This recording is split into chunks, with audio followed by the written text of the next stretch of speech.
How the day unfolded. On TV, the more sceptical newscasts are talking of a quagmire. Today. What do you think of that? Is that a great your tone? ring? That's my cell phone. I'm going to get a monkey to go with it.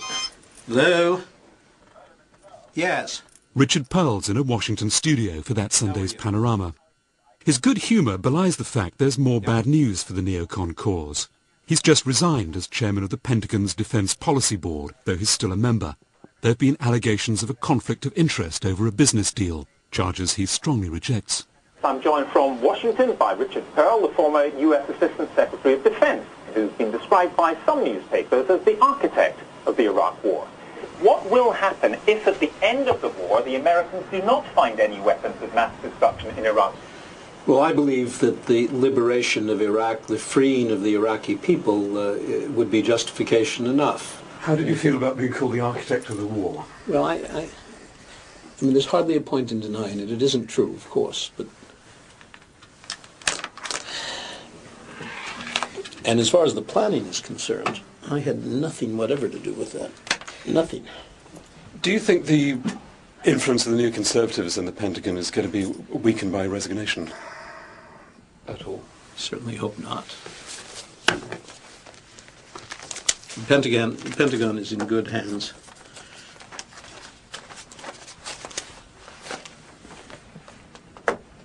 And that will be evident when this is over. I think it's evident already, but it will certainly be evident when it's over.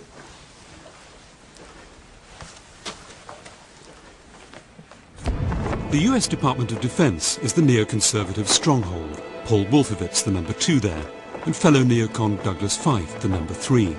At the more dovish State Department, neocon John Bolton is in charge of arms control. At the National Security Council, there's Elliot Abrams, the President's Near East advisor. National Security Advisor Condoleezza Rice, Defense Secretary Donald Rumsfeld, and Vice President Dick Cheney are not neocon intellectuals perhaps, but certainly political allies. That Sunday, a meeting of the pro-Israel lobby, the American Israel Public Affairs Committee.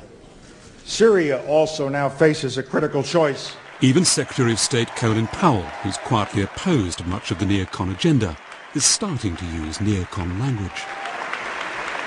Syria bears the responsibility for its choices and for the consequences. The real symbol of opposition, so to speak, is Secretary of State Powell. So if Secretary of State Powell goes, that'll be a Game 7 match for the neoconservatives? Well, I would say Game 7 match would be to win him over to our side.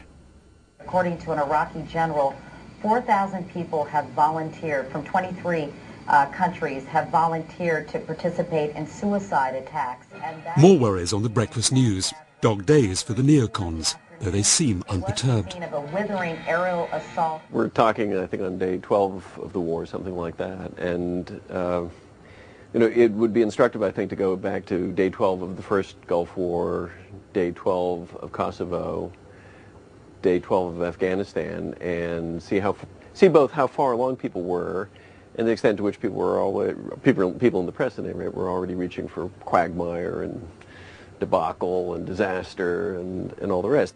Professor Cohen's old pal and college dean was Paul Wolfowitz. The Deputy Defense Secretary is the man who brought neocon philosophy into the heart of the US administration, a philosophy of exporting democracy in the interests of defending America. What is distinctive about his worldview, which has been influential, is that it's a very interesting blending of, in some ways, rather old-fashioned realpolitik, if you will, a tough-minded view of the world, with, on the other hand, a certain kind of American democratic idealism. That's very unusual.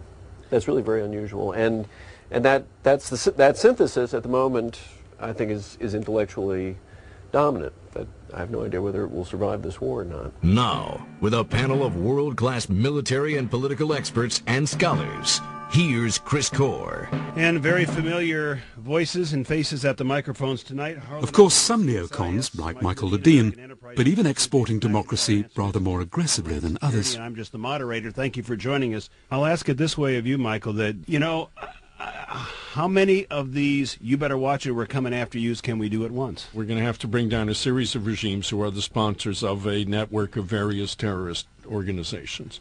And Iraq is part of it. It was Elliot Cohen who gave this neocon campaign a name. He sees the Cold War against communism as World War III and the conflict with what he calls militant Islam as World War IV.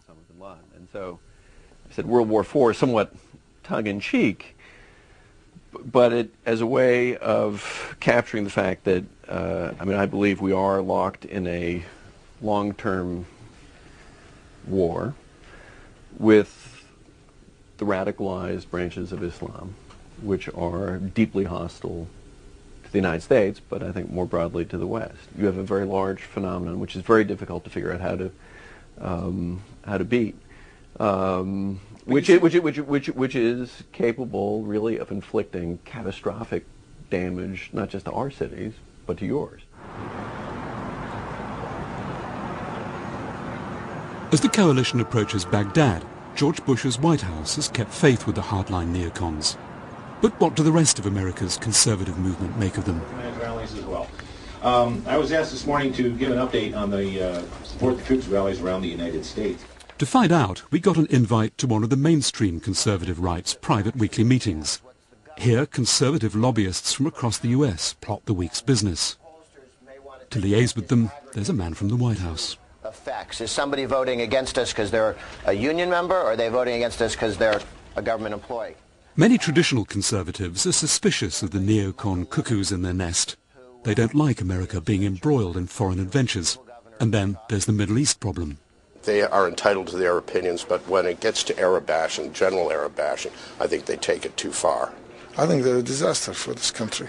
And many members of Congress believe that, but they don't dare say it. They'll take on everyone. It's like a gang, it's like mafia.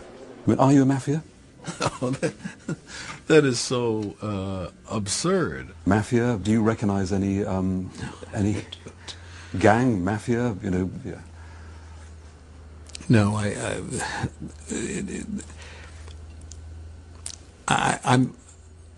I usually have a response to statements like that, but I don't understand the statement, frankly. I don't know what power to intimidate where it's suggested that we have. Media? Power on the media? We say what we think. We're the very opposite of the kind of clandestineness one associates with the mafia. I think what rubs people wrong about us is that we're so out front and audacious about saying things that go against the grain.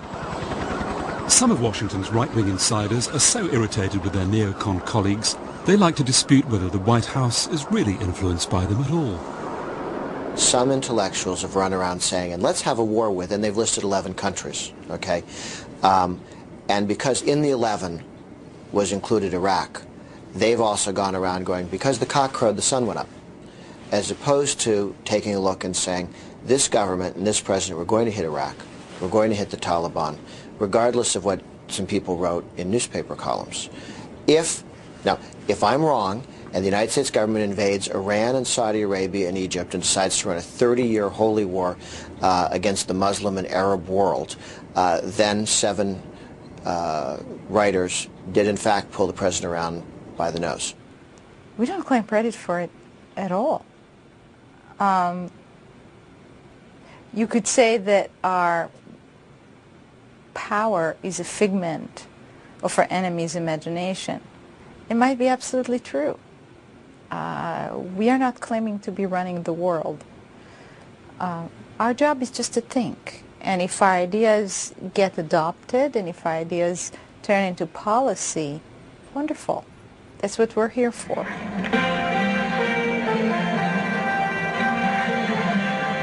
Good morning. As always, it's great to have you here. Coalition forces have the Baghdad skyline in their sights. The U.S. Central Command says that... Suddenly, optimism on every channel, and the neocons ramping up the rhetoric. Now, here... We will make a lot of people very nervous.